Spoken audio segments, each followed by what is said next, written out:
दो प्रकार के। अब संसाधन दो प्रकार के होता है। एगो होता है प्राकृतिक। क्या होता है? प्राकृतिक। एगो क्या होता है? मानवीय होता है। प्राकृतिक किसको बोलेंगे? जो प्रकृति में अपने आप उत्पत्ति जिसका हुआ है, जैसे जल हो गया, है जी, पेड़ पौधे हो गया, पानी हो गया, ये सब क्या है? हवा है। तो क्या है? प्राकृतिक है। मानव निर्मित क्यों है? जिसको मानव ने बनाया। अब देखिए प्राकृतिक में दो तरह के हो जाएगा। एगो हो जाएगा नवीकरणीय, एगो हो जाएगा अनवीकरणीय। अब पूछिए तो बताओगे ना। अभी नवीकरणीय और अनवीकरणीय समझाए कभी? समझाए ना जी। तुम खड़ा हो तो बताओ जी, नवीकरणीय किसको बोलते हैं? जिसका दोबारा उपयोग किया जा सके। जिसका दोबारा उपयोग किया जा सके, वो नवीकरणीय है।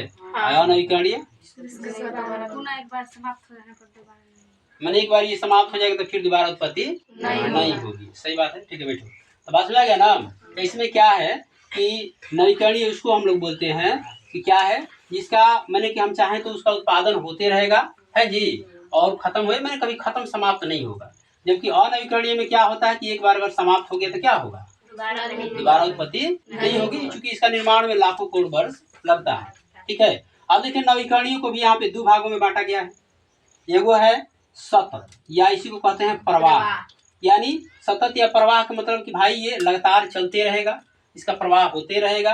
अब इसमें आ जाएगा तुम्हारा पवन और जल। पवन और जल। इसमें जैव में देखेंगे, जैव का मतलब होता है जीव। क्या होता है? जीव होता है। ठीक है जी। अब जीव में देखिए दो तरह के हो जाएगा। एगो जीव हो जाएगा वनस्पति।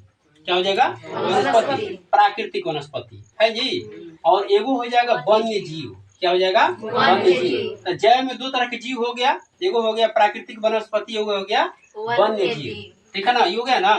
अब इधर हम लोग देखेंगे तो ये तो हो गया नवीकरणीय में। और नवीकरणीय को भी देखिए दो भागों में यहाँ पे बांटा गया है। कितने भागों में बांटा गया है? यहाँ पे दो भागों में यहाँ पे बांटा गया है। देखिए इसको, है जी। कौन कौन है? तो एगो है क्या है? पुनः चक्रीय। पुनः चक्रीय।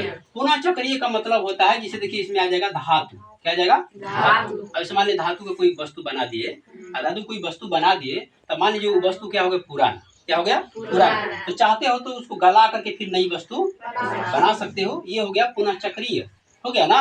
और एगो होता है अचक्रीय। अचक्रीय का मतलब ये हुआ कि जब एक बार समाप्त होगा, ऐसे मान लो कोयला है, जला दो तो उसका राख का क्या बनाओगे? जलाओगे राख को? नहीं जलाओगे। तो यह चक्रीय है। क्या है? अचक्रीय है। बस ना जी।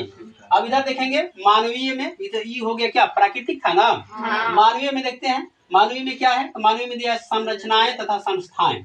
यानी जितना भी मानव ने संरचना बनाया, जितना भी मानव ने संस्था बनाया, ये सब क्या है? मानवीय में हो जाएगा। ठीक है जी। तो मानवीय को भी दो भागों में बांटा गया। एगो हो गया संरचनाएं, एगो हो गया संस्थाएं। एगो होता है मात्रा, एगो क्या होता है? गुणवत्ता। ठीक है ना जी। तो मानवीय को कितने भागों में बांटा गया है? दो भागों में। समझ गया? तो ये हो गया संसाधन का। यहाँ से हम लोग वर्गीकरण शॉर्ट में समझ लिए माइंड मैप के द्वारा। ठीक है ना। फिर कल आगे समझेंगे। ठीक है।